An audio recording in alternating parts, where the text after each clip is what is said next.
The income generating projects of the university is usually seen as related to issue ng commercialization sa edukasyon.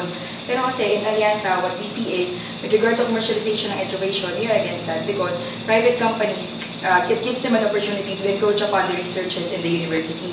Pero pagdating naman sa commercialization, which is the productive use of idle assets, okay lang kami doon because we see that the university needs help in funding its expenses. However, we forward four safeguards. One is, it should be academic in nature. Second, it should be transparent kung saan napupunta yung funds na nakukuha from the productive utilization of idle assets. Third, dapat transparent siya and consulted sa mga stakeholders, and the students being the biggest stakeholders, dapat consulted tayo. And yung last ay, profit maximization. May profit ba tayo nakuha kapag ginagamit yung mga idle assets na yun or wala lang?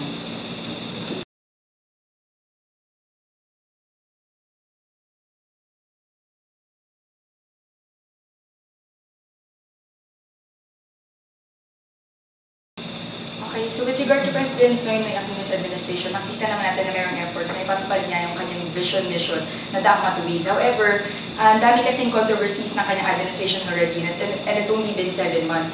For instance, hindi natin alam kung ano ba talaga yung priority niya because, for example, sa paglabas pa lang ng budget, meron agad budget cut on education.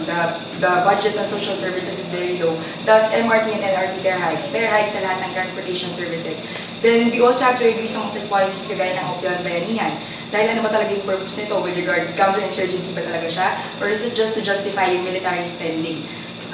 Basically, with regard to P9 administration, it's a matter of reassessing again if Noynoy is really going for the matubig na daan. If the service of the government is still for the people, if the government is still oriented in providing the basic social services. Because right now, hindi ganun yung kinalalabasan niya.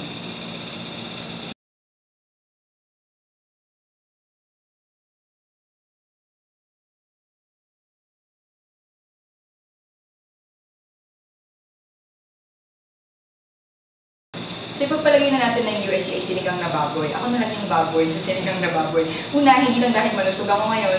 Siguro dahil pangalawa, yung baboy kasi yung pinakasangkap ng sinigang na talagang malaman. At gusto natin ang USC na malaman sa susunod na taon. Pangatlo, syempre yung baboy sa sinigang na baboy, napaka-relevant niya doon. And gusto naman natin ang USC na nakakapag-provide ng services sa mga estudyante na balance sa pagiging relevant sa mga students. Syempre, pag walang baboy yung sinigang na baboy, wala na siyang karakter. Kaya naman kailangan andun yung baboy, sinigang na baboy na USC.